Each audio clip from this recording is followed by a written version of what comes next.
With us. He has written that one of his favorite movie performances was Mickey Rooney's as Puck in A Midsummer Night's Dream. If there ever was a Puck of American letters, it has to be Gore Vidal. From the publication of his first novel, The City and the Pillar, in 1948, through his stage comedies like The Best Man, his social novels like Meyer Breckinridge, and through his historical novels like Lincoln and Burr, Gore Vidal has provoked American society at every stop. Now, with the publication of his giant volume, United States Essays, 1952 to 1992, he's won the American Book Award for Nonfiction, and it's a pleasure to have him continue with us for a conversation about many things. Welcome again. Great to see you. First thing, you were in California at your house during the earthquake. I was there during the earthquake, and at 4:30 in the morning, it was like the Second World War. I've been in a lot of earthquakes in California, but this was the noisiest one. It sounded like cannons were going off. They were dropping bombs. And the house started to go back and forth like this. And my reflexes were perfect. I was out of the house into the patio in about 2 seconds. The scariest part was at 10 o'clock. I stayed up all night. 10 o'clock, I had to go out to the airport to come to New York. Right. How do you get to the airport? Because the freeways were out, so we went out. Electricity is out, I guess. Electricity's out, telephone was out. Right. That's when I realized how serious it was. So we went out La Brea with no traffic lights. Right. And some of the wildest drivers. That was very hairy. But nature, I don't know, what have we done wrong? Why is nature turning on us? The blizzards here, and I can barely see today. But I can tell by my eyes when the ozone level gets to a certain perilous degree. My eyes are like little red buttonholes. Do you think that this will change Californians' view about staying in California and about surviving and about all that? I talked to a lot of people who seem to think it's time to leave more over the economy than over the earthquakes. It'll introduce mass transit again, which is a good idea. The oil companies and the automobile companies destroyed the best in the United States. Los Angeles had in my youth a marvelous system. You could go from Union Station downtown out to Santa Monica.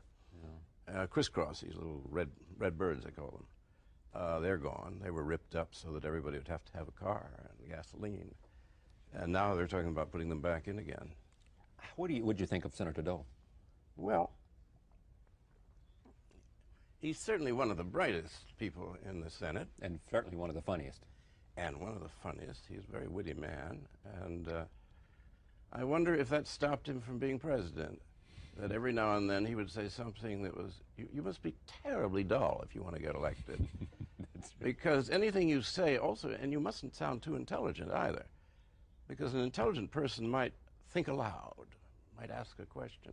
Well, any journalist can twist that around, you know. You really are in favor of killing the firstborn in order to keep population down, you know. You'll hear it come back at you like that. But I thought his take was pretty good on the Inman thing. He's my new role model, Admiral Inman. I loved everything about him.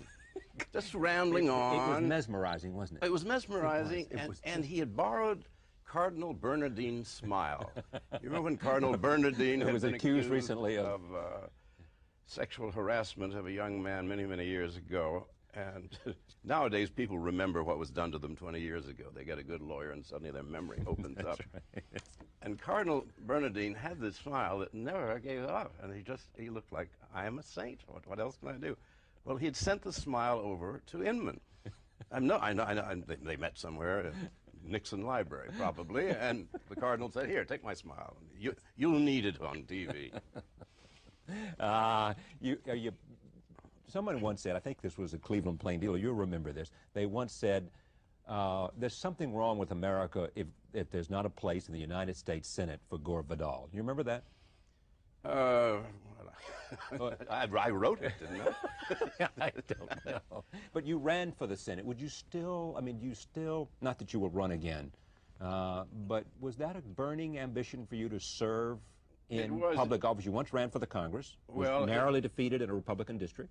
That's right. That was 1960. Then in 64, I had the election from upstate New York. I would have been elected had I run. Yeah. And I decided I had to go back to writing because you can't do both. A writer must always tell the truth as he understands it. And a politician must never give the game away. Now, these are two they're tugging you apart. I was with a senator at the time when Jimmy Carter said, "I will never lie to you." He addressed the American people. And Senator Church turned to me and he said, "You know, that man would deny the very nature of politics. We must stop him." That's great. He doesn't understand. He doesn't understand, you know. It's not lying, but it's just carefully avoiding things that might tear the country to pieces. This may be this is a collection of your essays written between 1952, when Eisenhower was elected, to 1992, when Clinton was elected. It's the state of art in America. I mean, state of art, state of the union, and the state of self, in a sense. State of being, yeah. State of being. It is United States, you say. And it weighs 3.5 pounds. It's the heaviest book of the year. You think of yourself, among all the literary skills you have, as first and foremost an essayist?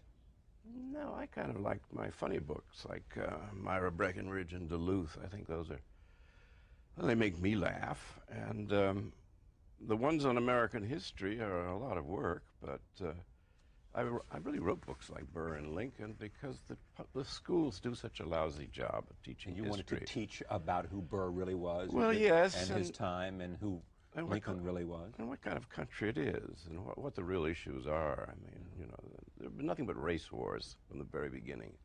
Why not face up to that instead of, you know, become evasive? And also the militarization of the economy, which started with Harry Truman, and I've tried to get Senator Dole on that. And he's just talking about bases closing, which is very visible, but the real money is still going to Lockheed, Northrop, Boeing, not as much, some is being cut. That's a great worry, because there isn't any money for anything else.